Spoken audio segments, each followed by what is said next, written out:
So I want to talk about this. This is a very, very, very compatible relationship. Okay. Great compatibility. Okay. So it's almost like, if you're with a partner in the kitchen, you don't bump into each other. You don't like inadvertently, say the wrong things. You make a great team. There's great teamwork. There's great friendship. There's great sense of like respect for one another. And then on the other hand, this is a card greatly about opposition. It's about chemistry. It's about like passion. It's also about incompatibility that binds two people together, and incompatibilities that can also make the relationship very, very exciting, but very, very explosive. And so overall, it's great for like a one night stand. It's great for a short term fling, but it's not a great relationship. And I bring this up because of these partnerships type of energies coming up in this spread in these two cards. And so we want to look at the shadow side. I feel like some of you are with somebody who is fiercely, fiercely independent. And I feel almost like you guys are aiming to be like that, or you guys are striving to be like that. And at this point in your life, you admire some qualities in that person. The fact that, they're a trailblazer. They don't really care what other people think. They take care of themselves. They know how to be independent. And you're striving for these qualities, and you might say to yourself, I'm like that. I'm like this. But the bottom line is, I feel that you might have been involved with somebody, and the qualities that you admire, you're kind of projecting them onto yourself rather than innately having these qualities. So it might have been like, just getting swept away in the relationship, losing your sense of self. And I'm sensing that for some of you. And then I'm also feeling as well, wanting to break away from relationships where it's very physically gratifying, but there is zero compatibility, zero promises of, working together, building a future together, creating, a life together. So what you want versus what the relationship is really giving you, I feel like they're definitely at odds with each other.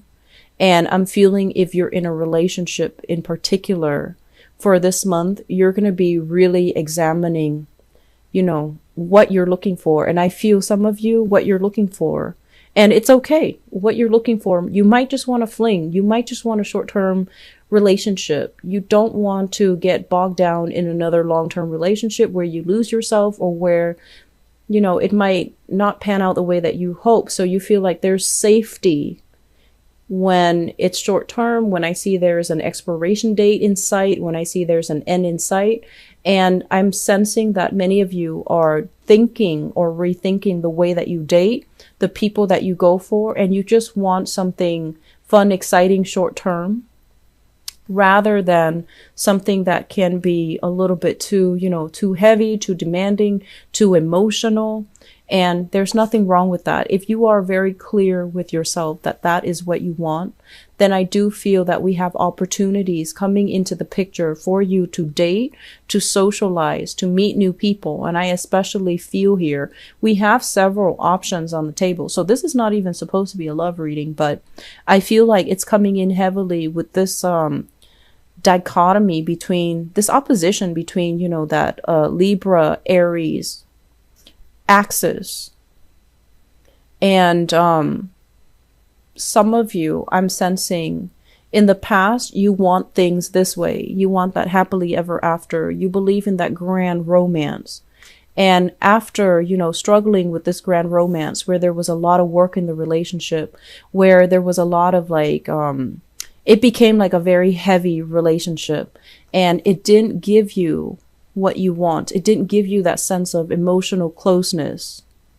It didn't give you that sense of homecoming, that sense of like coming home to the person that you love, having a solid, stable future, falling in love, and having, this mutual sense of respecting your partner, or having your partner respect you.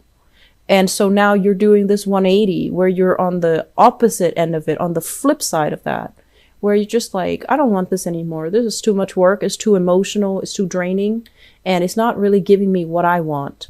So we're shifting gears 180. It's like a total turnaround.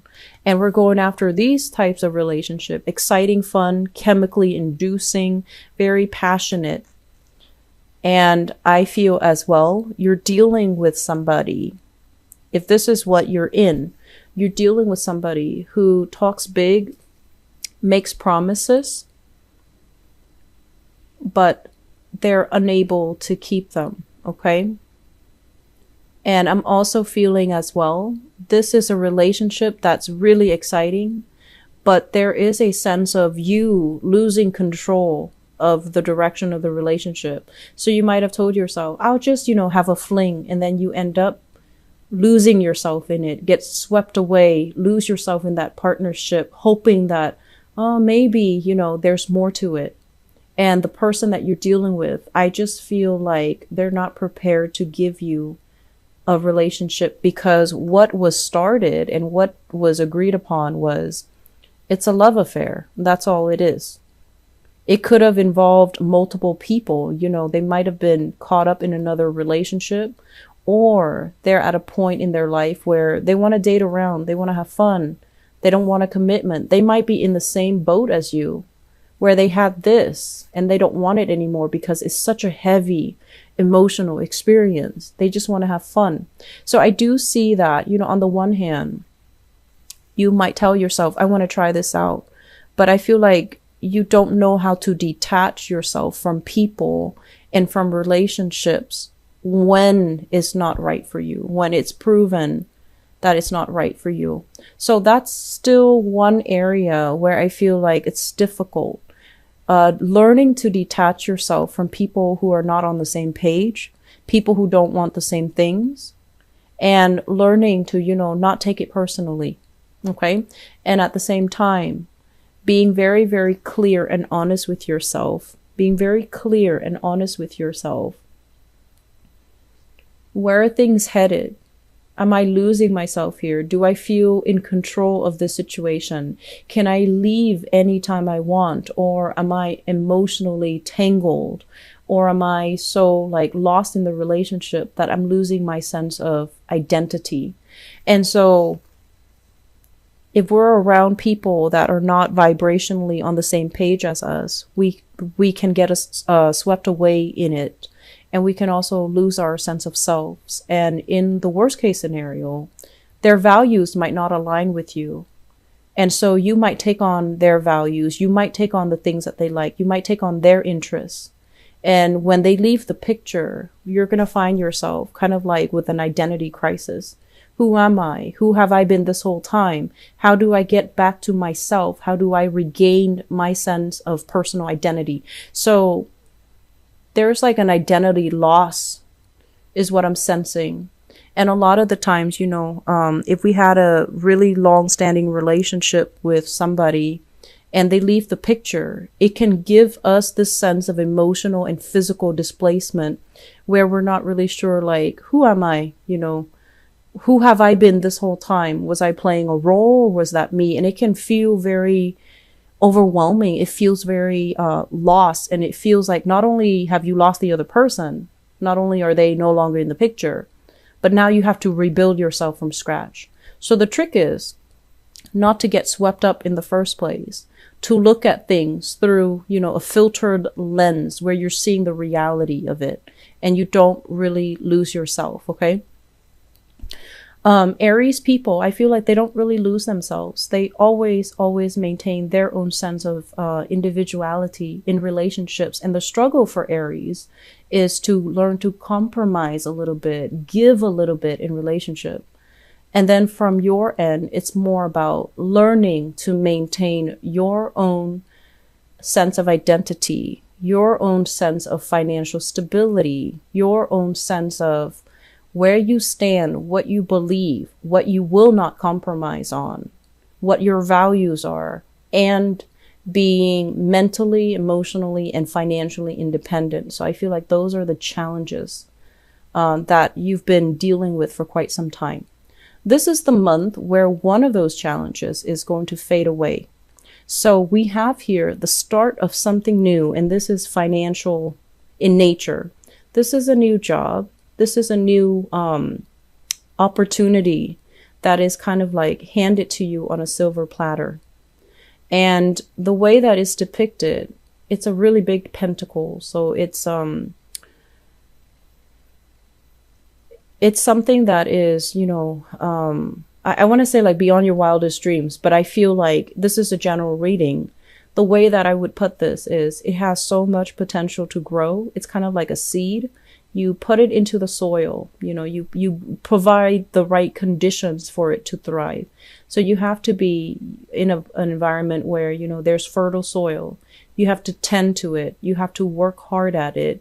You have to take care of it. You have to oversee it, give it, you know, food, water, shelter, whatever it is, every day, day in and day out.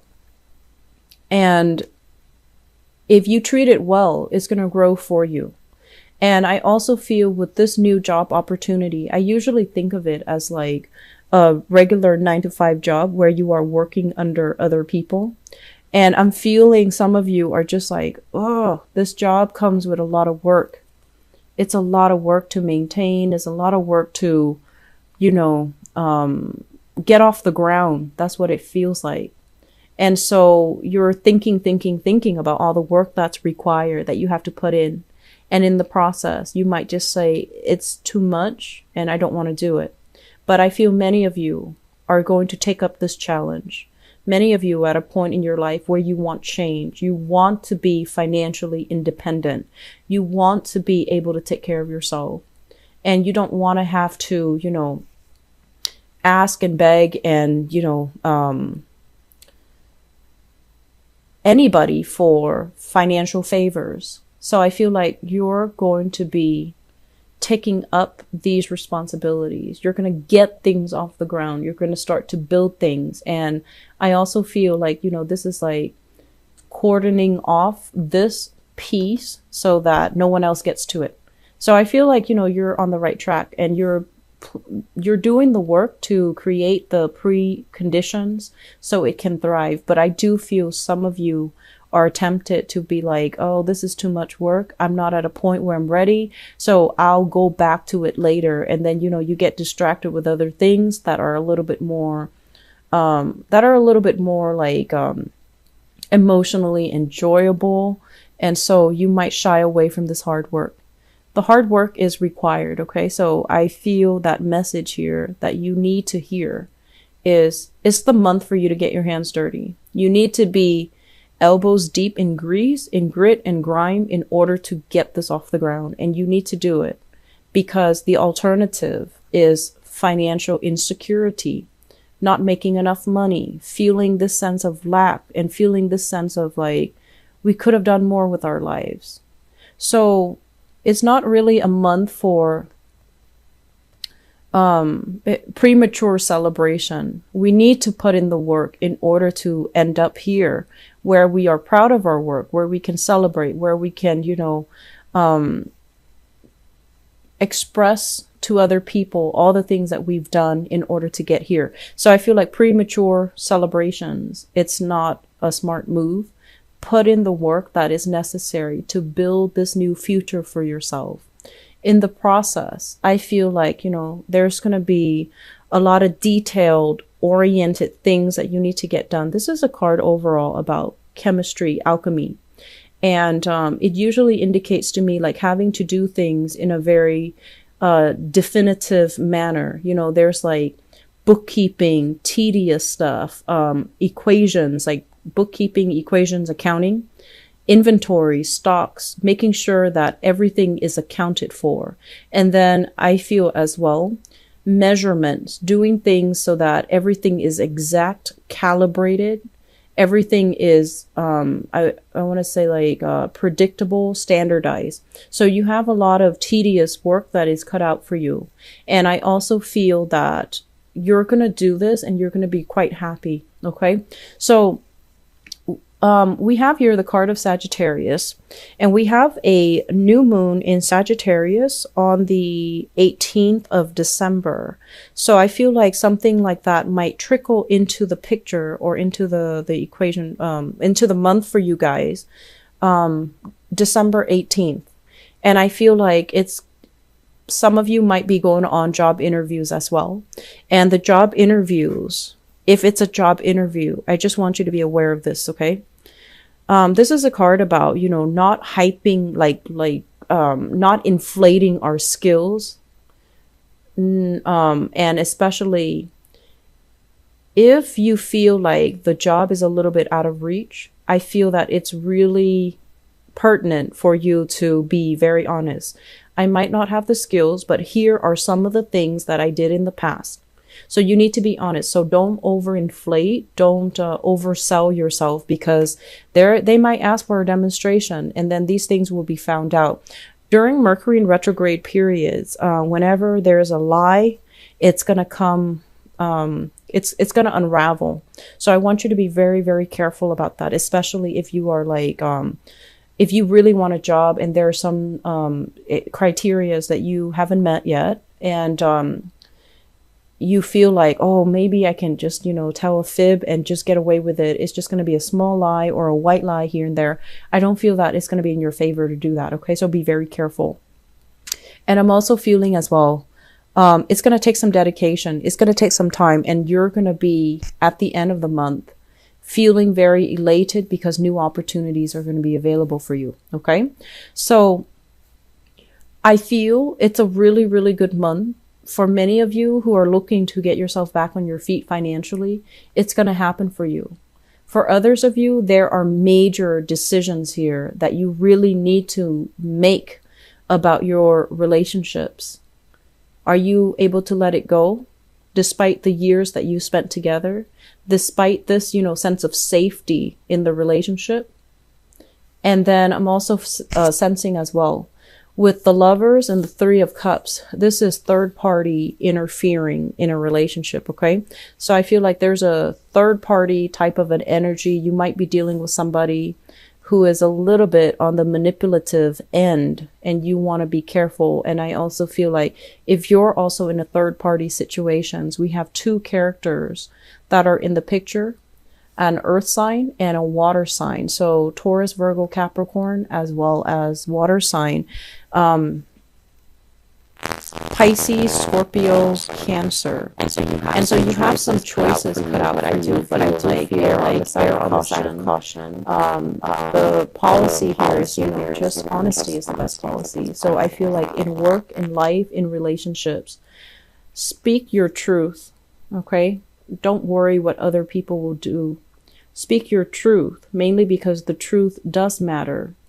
It allows us to operate from a higher vibration, a higher frequency when we are honest and straightforward, and overall honest with ourselves and honest with other people. It's the best policy. It allows trust to be built and respect to grow in a relationship. So I feel like there is a major theme here as well about you needing to live your life in a very authentic way, speaking your truth, not holding back, and aiming to, be on that straight and narrow path, okay? It's hard work, but it is worth it, because ultimately, by the end of our lives, we want to make ourselves, the best possible human being that we can be. You've got like the rest of your life where you are living with yourself. Can you live with the person that you've become? Can you live with the person that you want to become? So these are big questions that we have to ask ourselves. And a lot of it just, boils down to the fact that you have to figure out who you are, who you want to be, and make these difficult decisions to get yourself there. Take these actions to get yourself there. It is not just like a walk in the park, but I feel like this month you have some help, you have some blessings coming into the picture. And so it's best for you to grab these energies and, start working towards your goals. Okay?